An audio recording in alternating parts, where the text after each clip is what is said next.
Back once again, my dear students, to your YouTube channel. Yes, in today's video I shall be discussing a poem from your ICSE syllabus. This poem is titled The Glove and the Lions by Leigh Hunt, and this is from your book Treasure Chest, ICSE collection of ICSE poems and short stories. So without further ado, let's get started. But before I get started, let me remind you that if you find my videos helpful, kindly do not forget to give me a like and subscribe to my YouTube channel. It shall keep me motivated. Alright, so having said that, let us begin. I am on page 40 of the textbook and I would be reading about the poet section. Now, it is mandatory for all of you to go through about the poet or about the author section very vividly, my dear students, before your exams. Alright? So, set against a medieval backdrop, I'm in the second paragraph, set against a medieval backdrop where valor and gallantry are prized. Valor is your courage and gallantry is your bravery. Hunt's poem, The Glove and the Lions, is a humorous narrative that explores the dangers of allowing pride and vanity rather than love to dictate one's actions, especially in a romantic relationship. Hunt seems to be making a statement against the stereotyping of men. Because see, men in society has always been stereotyped. And how have they been looked up as? They are someone who's extremely muscular. They are someone extremely powerful physically. There was someone as extremely brave. They cannot falter in these parameters. Then they will not be man enough. Alright. So that is how men have been looked upon in society always. So the poem is a critique on that. A critique against that rather.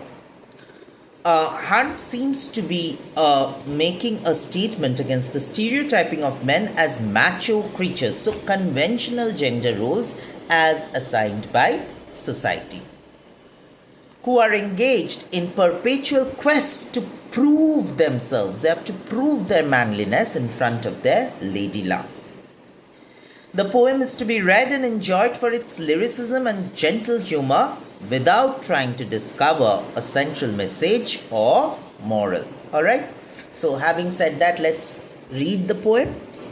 King Francis was a hearty king. He was extremely warm and friendly, jovial personality, and loved a royal sport. What sport? He loved a sport which involved the fighting of lions. We have a figure of speech here in loved a royal sport. It is called assonance. A-S-S-O-N-A-N-C-E. Assonance is almost similar to your alliteration, but in alliteration what we have is repetition of consonant sound. Here we have repetition of vowels. See, loved a royal sport. O is being repeated. O is a vowel. So the alphabet O or the sound of O is being repeated. So this is an assonance. So King Francis was a hearty king and loved a royal sport. And one day, as his lions fought, sat looking on the court. So one fine day he was enjoying the show of lion fight. The nobles filled the benches and the ladies in their pride, and amongst them sat the Count de Lodge with one for whom he sighed. So along with King Francis, there were others also who were present and who were enjoying the show. Who were that? They were the nobles, there were the ladies, and among them was also Count de Lodge, a very important personality. Alright, so here you see we have visual imagery about who all are present and what are they enjoying. And truly it was a gallant thing to see the crowning show. It was extremely brave to see the spectacular show, because see, this involves lot of bloodshed, lot of violence. So it is not a very commonplace affair to see lions fight. So it was a very gallant thing, a very brave thing to watch. Valor and love, and the king above, and the royal beasts below. The lions, royal beasts as in the lion. A very important comparison has been made in the first stanza, students, if you notice. In the third line, it is said, the nobles filled the benches, that is okay, and the ladies in their pride. Now, these are not general ladies. These are ladies from the noble family, from the royal family. So, these ladies were extremely sophisticated, and the very fact that they were sitting and watching the game, or rather the sport of lions fighting, is not a very simple thing, because being sophisticated women, they were supposed to be extremely gentle, but then they were watching this. So what the poet probably is indicative of, a group of lion is also called a pride. Okay, so the ladies in their pride can be compared to the pride of women, pride of lions fighting. Okay, their viciousness is almost on the similar lines to that of the women. The viciousness of the lions are almost on similar lines to that of the women. Okay, this is something which you must all take note of. Alright, so let's move on to the next stanza. Ramped and roared the lions. Ramped is to move in a threatening way. Okay, they were just not moving, they were ferociously walking around, always ready to pounce on each other. Ramped and roared the lions, and they were roaring loudly with horrid laughing jaws, and their jaws were so wide open that they were very horrific to look at. Alright, and yet it seemed to be as if they were laughing with their mouths open. So this is an instance of personification, horrid laughing jaws, personification. Ramped and roared the lions is your auditory imagery, as well as we have here alliteration, RR, repeated, ramped and roared. They bit, they glared, gave blows like beams, a winged wind with their paws. Again, visual imagery. They bit, they glared, as if you're visualizing the scene. Okay, gave blows like beams. We have here a simile. Their blows, the blow of their claws rather, I won't say paws, the blow of their claws are almost like the blow of the beams. What are beams? Beams are these thick stalks of wood which are used for construction.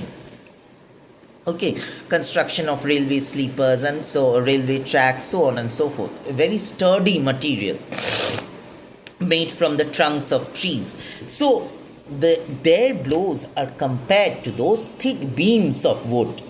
A simile.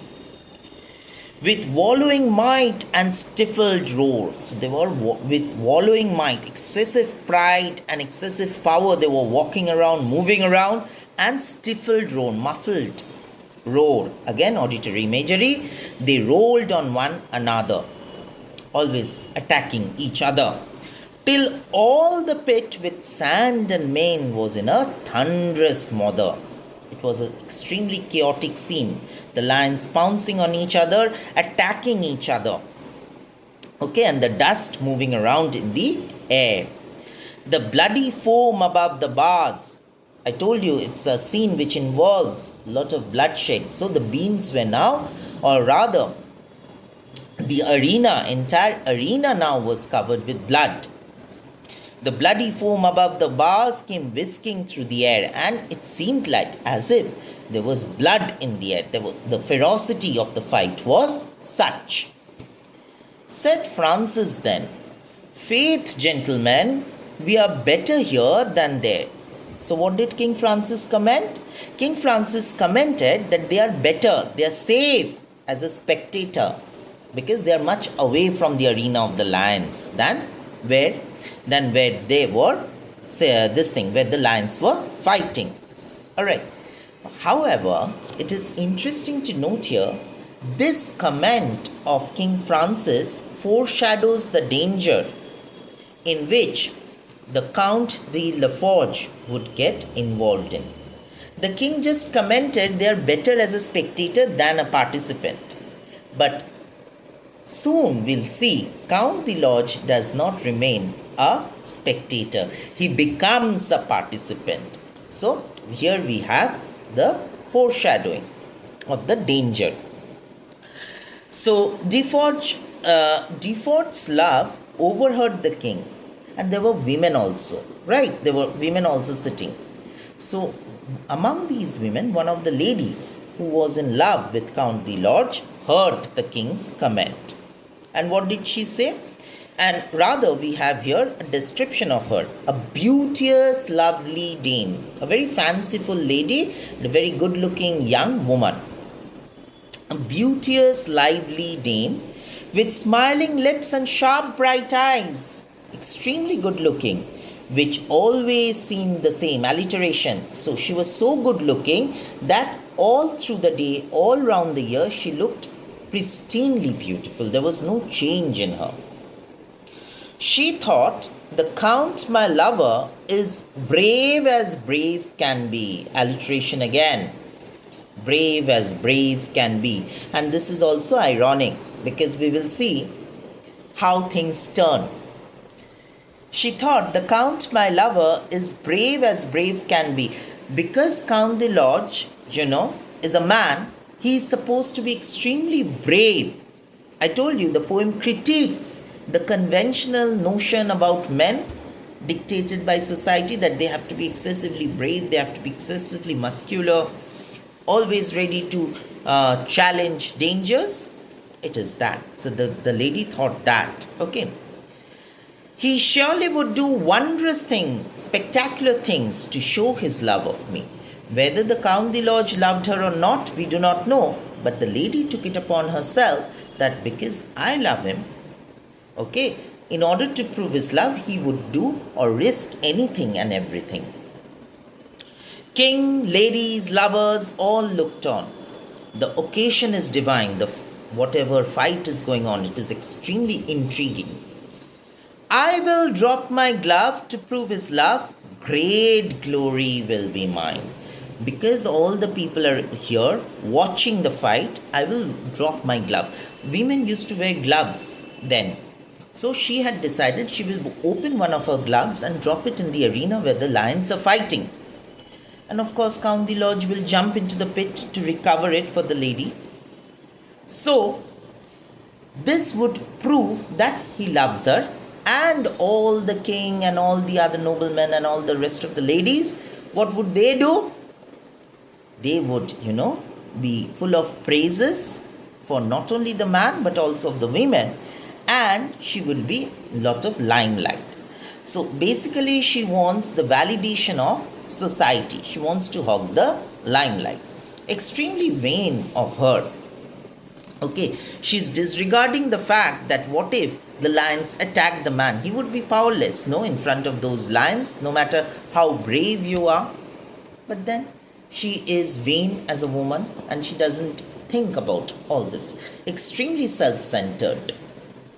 She dropped her glove to prove his love, then looked at him and smiled. She did not say anything, but she just looked at him and smiled. It is an indication that I have done my bit, now it is your part on your part, it is time to show your love. He bowed, he said, okay, and in a moment leaped among the lions wild. He said, since that is what is expected of me from society, I'll do the same. And instantly he jumped without giving it a second thought. The leap was quick, return was quick. He has regained his place. So he jumped in quickly, got it back, and came back to his place. Then threw the glove, but not with love, right in the lady's face. He had absolute disdain for the lady. That the man was extremely disdainful towards the lady because the lady had been self-centered. The lady had been vain. The lady had been shallow in thinking about her own self only, which required the man to risk his life. Alright. Then threw the glove, but not with love, right in the lady's face. By God's grace, said Francis. Rightly done, and he rose from where he sat. Oh my God, you're safe, you're just in time. That's what King Francis said. But how did Count the Lodge reply? No love, said he, but vanity sets love a task like that. It is shallowness, it is vanity which demands a person to prove his love by risking his own life. Alright. So, the poem is actually questioning, critiquing what actually you need to do in real love. Do you always need to pretend and put up a false show that you're strong because you're the man? And you have, as a woman, you have to always be the damsel in distress. Alright. Now, coming to the title of the poem, the title is quite straightforward, The Gloves and the Lions. It tells the entire tale of what the poem is about. It is about the gloves and the lions. However, the gloves here are symbolic. The gloves here are symbolic of the lady's taste of love. It is her vanity asking for societal validity. And the lions are supposedly the symbols of challenges and the dangers. Alright. So this is the justification of the title. And since the poem has been said to be read and enjoyed for its lyricism without trying to discover a central message or moral, as such, I am not discussing any particular theme. But then if you are to, decipher the themes of the poem, you could talk about on the lines of what the gloves symbolize, what the lions symbolize, and also how the poem tries to critique the gender assigned roles in society. Alright, so that's all for today, my dear students. I hope I have been lucid enough in my explanation. If you find this video helpful, kindly do not forget to share the link with your friends who might also benefit from the video. See you in the next video very soon. Till then, take very good care of your health and goodbye.